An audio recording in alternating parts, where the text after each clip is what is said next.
Good morning दोस्तों। आज हम लोग हड़प्पा सभ्यता के नगर नियोजन का अगला पार्ट स्नानागार, अन्नागार और ईंटों के बारे में पढ़ेंगे। तो चलिए शुरू करते हैं। स्नानागार। स्नानागार की अगर बात करें तो ये मोहनजोदड़ो की खुदाई के दौरान हमें प्राप्त हुई थी। स्नानागार मोहनजोदड़ो का एक प्रमुख सार्वजनिक स्थल है। यानी कि इस स्नानागार की अगर बात हम लोग करते हैं तो स्नानागार एक सार्वजनिक स्थल था। सार्वजनिक का मतलब होता है कि जहां अलग अलग समुदाय के अलग अलग लोग जो कि एक साथ वहां पे स्नान करते थे। स्नानागार पे अनुष्ठानों के लिए जो मोहनजोदड़ो में प्राप्त हुआ, वहां अनुष्ठान के यूज में लाया जाता था स्नानागार का। यानी स्नानागार का प्रयोग किसके लिए होता था? किसी भी अनुष्ठान के लिए। मोहनजोदड़ो एक प्रमुख सार्वजनिक स्थल है। यहाँ के विशाल दुर्ग, जो यहाँ के विशाल दुर्ग हैं, जिसकी लंबाई 54.86 मीटर गुणे 33 मीटर है, में स्थित विशाल स्नानागार था। यहाँ पे ये विशाल स्नानागार का अवशेष जो प्राप्त हुआ, यह 39 फुट लंबा, 23 फीट चौड़ा और 8 फुट गहरा हमें प्राप्त हुआ था।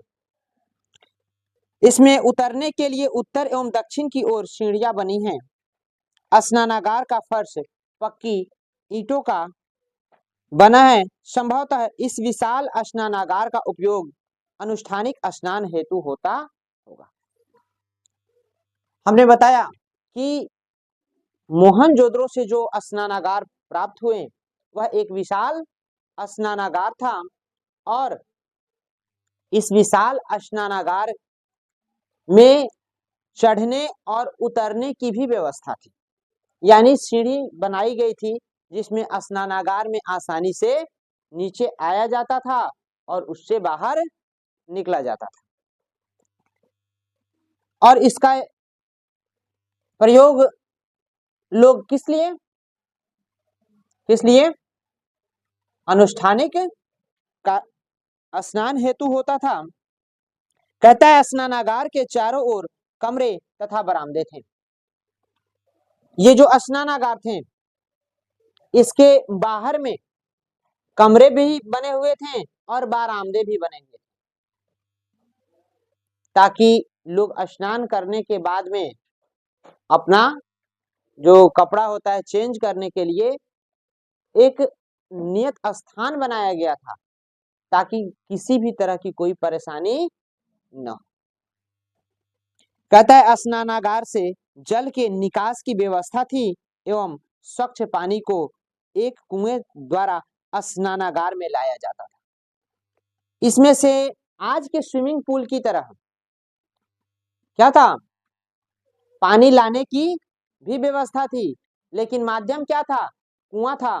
और इसमें से पानी बाहर निकालने की भी व्यवस्था थी, जिसके माध्यम से उसमें जो पानी गंदा हो जाता था उसको क्या किया जाता था?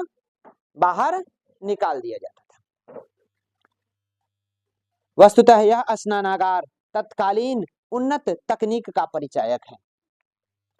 मार्शल महोदय ने इसी कारण इसे तत्कालीन विश्व का आश्चर्यजनक निर्माण बताया है।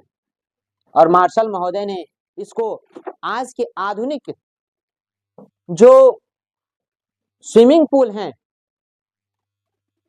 उसी की तरह इसको भी बताया गया कि आज से यह क्या था?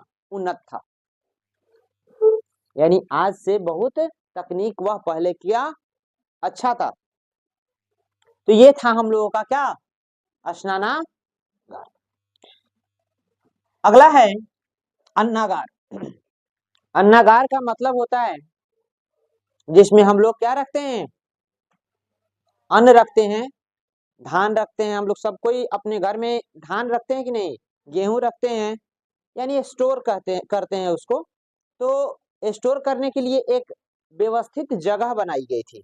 क्या बनाया गया था, व्यवस्थित जगह बनाया गया था, जिसको हम हड़प्पा सभ्यता, सिंधु घाटी सभ्यता के समय में क्या कहते थे, अन्नागार कहते थे।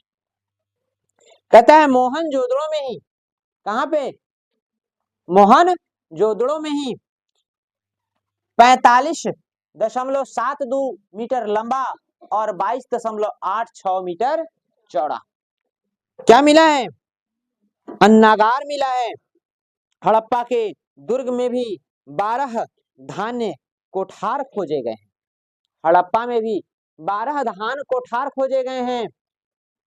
ये 2 कतारों में 6-6 के संख्या में है, जिसमें ये जो 12 धान्य कोठार मिले कहां पे, हड़प्पा में, ये कितनी की संख्या में, 6-6 की संख्या में,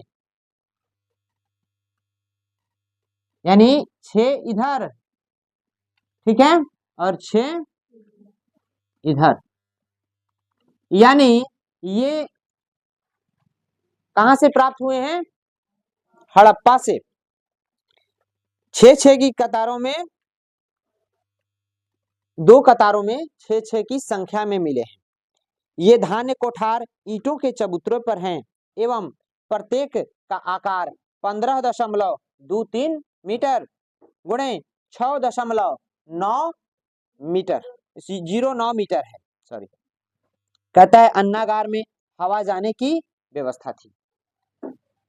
अन्नागार में हवा आने और जाने की भी व्यवस्था की गई थी। अन्नागार का सुदृढ़ आकार प्रकार, हवा आने जाने की व्यवस्था तथा इसमें अन्न भरने की व्यवस्था निस्संदेह उच्च कोटि की थी। यानी कि इसमें जो अन्न भरा जाता था वह भी बहुत ही उन्नत कोटि का बनाया गया था, उच्च कोटि का बनाया गया था। इसमें हवा जाने आने की भी व्यवस्था की गई थी। तो इस तरह से जो मोहनजोदड़ो से और हड़प्पा से अन्नागार मिले हैं वे हैं। और इसका लास्ट है ईंटें। क्या है, ईंटें। अगर ईंटों की बात करें तो हड़प्पा संस्कृति के नगरों में पकाई हुई ईंटों का प्रयोग भी यहाँ के नगर नियोजन की एक अद्भुत विशेषता है। आज का जो घर बनता है हम लोगों का, कच्ची ईंटों का बनता है या पक्की, पक्की ईंटों का बनता है। आज का जो घर बनता है पक्की ईंटों का बनता है। लेकिन सोचिए आज से या 4505 लगभग 5000 वर्ष पूर्व जो घर बना वह किस चीज का बना था, पक्की ईंटों का बना था। कहता है कि हड़प्पा संस्कृति के नगरों में पकाई हुई ईंटों का प्रयोग भी यहाँ के नगर नियोजन की एक अद्भुत विशेषता है। ईंटें चतुर्भुजाकार होती थी। मोहनजोदड़ो से प्राप्त सबसे बड़ी ईंट का आकार 51.43 गुणे 26.27 गुणे 6.35 सेंटीमीटर है। सामान्यतः दूध 27.94 गुणे 13.97 गुणे 6.35 सेंटीमीटर की ईंटें प्रयुक्त हुई हैं। ये 2 तरह की 2 साइज की ईंटें क्या हुई हैं, प्राप्त हुई थी।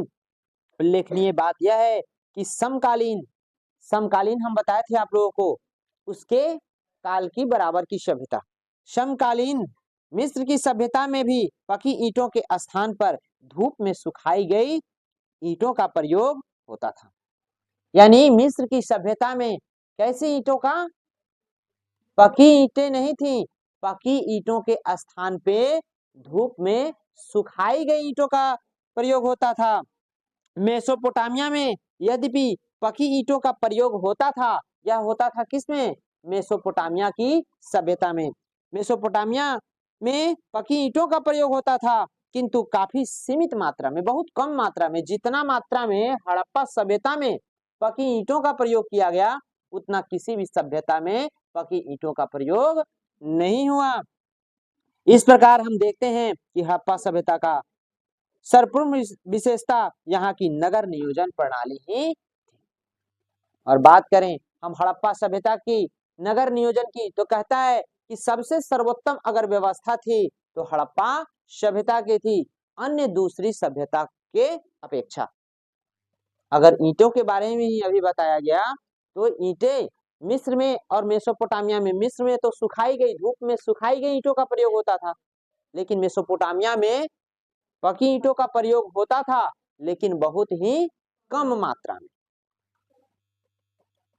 तो ये था आप लोगों का नगर नियोजन। ठीक है, समझ आया सबको? चलिए, थैंक यू।